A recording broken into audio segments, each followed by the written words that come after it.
Tara, samahan nyo kami sa aming staycation dito lang din sa Batangas. Saturday nga ito at around 2 PM nga umalis na kami ng Batangas City para mag-travel na papunta dito sa Lubao, Batangas. Mga 30 to 45 minutes nga ay nandito na kami sa malapad na parang Lubao, Batangas. Ito nga yung mismong landmark ng pupuntahan naming cabin. Kaso nga lang hindi kami na-inform na ganito pala ang daan dito. Sobrang tarik. Tapos pagdating nga namin dito sa dulo ay bigla kami tumigil dahil meron kami nakasalubong. Dito nga pala kami magstay for one night sa Winner's Cabin. February pa nga lang ay nakabook na to para sa birthday ni Mama. At nito nga last month ay nagtanong uli ako sa kanila kung meron pang slot for this year. Kaso nga lang ay wala na daw dahil nga nagtrending sila sa TikTok. Yung rate pala dito ay 3,000 for 2 packs at exclusive na yung buong cabin kahit dalawa lang kayo. Since 6 adults kami, yung 4 packs ay nag-add na lang kami ng 800 pesos each. Tapos si Kaden naman ay free pa nung mga time na yan dahil 2 years old pa lang siya noon. Bale itong cabin nga pala ay maximum 7 packs lang yung accommodate nila. Tara, dito naman tayo sa loob ng cabin. Pagpasok mo nga ay makikita mo agad yung dining table nila. Meron na din TV dito at meron na ding wifi. Meron na ding available kitchen utensils dito na nakalagay dito sa mga cabinet. Andito naman sa side yung ref nila tapos meron na ding available na rice cooker. Hindi mo na kailangan magdala pa. May microwave nga din dito at pwede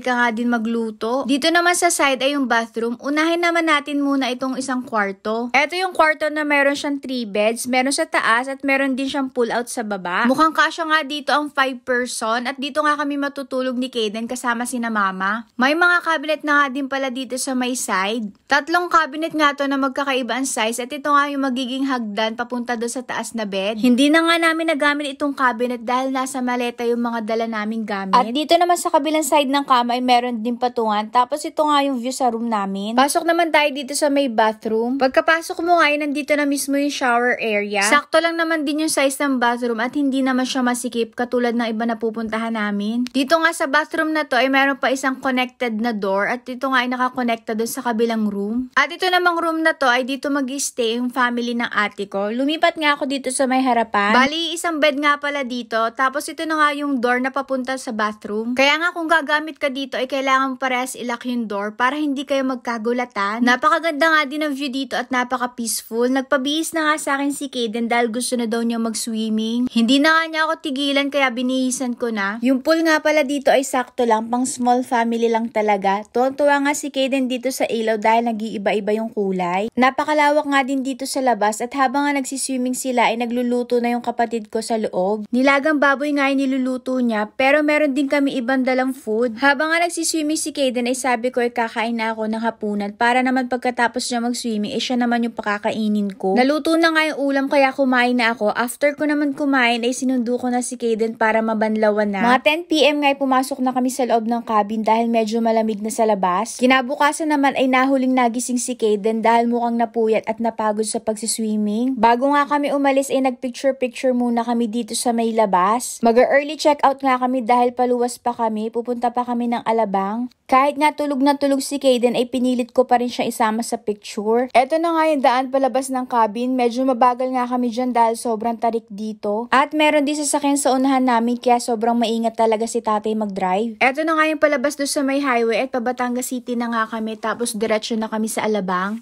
So yun lang muna. Bye!